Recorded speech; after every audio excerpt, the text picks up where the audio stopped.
to the Jacob Mark National Park. Here, we strive to educate, inform, and stimulate curiosity about our world through our beautiful reserve. Today, I want to talk to you about the theory of natural selection. Natural selection is the idea that all species came to be by a process called evolution, where an organism will undergo various changes in their physical and genetic composition in order to adapt to an environment. First presented by Charles Darwin in 1859 in a book titled On the Origin of Species, the theory of evolution has been built on exponentially since Darwin's time, with significant advancements in our understanding of genetics and the natural order.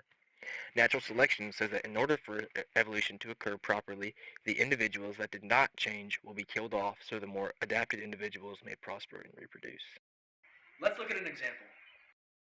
Here in Montana, we have the second largest population of grizzly bears in the states.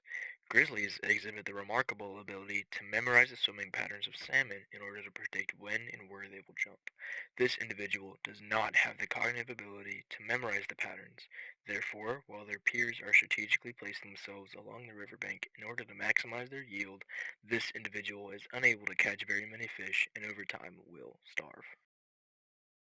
Although morbid, this is the natural order. An animal not apt to survive an environment will die unless they adapt. Let's pass it over to Park Ranger Bob with a prey example. Predators play a very important role in the environment. However, nature cannot have predators without having prey. A very typical prey species here in Jacob Mark National Park is the snowshoe hare. The snowshoe hare's coat will change color seasonally. In the winter, they are white in order to blend in with the snow, and in the summer they are brown like the dirt and the underbrush. They have evolved this way so that they may remain camouflaged all year round in order to successfully evade predators. Let's say there's an individual without the gene that changed their coats. This individual stays brown all year round and can be seen easily in the snow. This would lead to it becoming easy prey in the wintertime. Therefore, its genes would likely not pass on, and this would demonstrate the process of evolution through natural selection. Well, how does evolution take? Evolution can occur on vastly different timescales, depending on the species. For some organisms, it can take millions upon millions of years. For some others, it could take only a few decades or even only several years. How do grizzly bears affect the evolution of prey animals, Finzer Bob? That's a good question. Grizzly bears, being at the top of the food chain, hunt and eat almost every other species that we have in our park. Let's use our hare for an example. The hare without the game that changes its coat will be easily seen against the snow. The grizzly bear will go after the brown hare that it can see rather than the white hare that it can't see. Therefore, the grizzly eradicates the mutated gene from the generation and prevents it from being carried on later.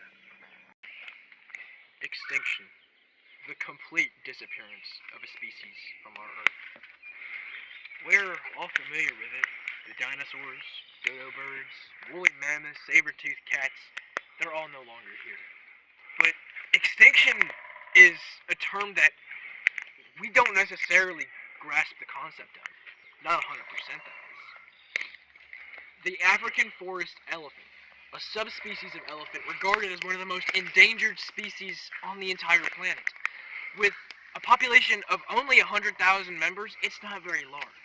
Now, although that number does seem astronomical, you must consider the fact that that same species' population, that same animal, was estimated at 470,000 members in 2015. That is an absurd decrease in only 10 years. How does extinction affect the species that share the environment? That is a very good question. Let's say you have the extinction of what's called a keystone species. That is a species that is crucial to the survival and growth of an ecosystem. If you have the extinction of said keystone species, let's say a major predator, the populations that said predator preyed on would spiral out of control, and that would deprive the area of its natural resources and cause a collapse. We hope you found this video informative and engaging. And we hope you enjoy the rest of your stay in the East Lodge of Jacob Mark National Park.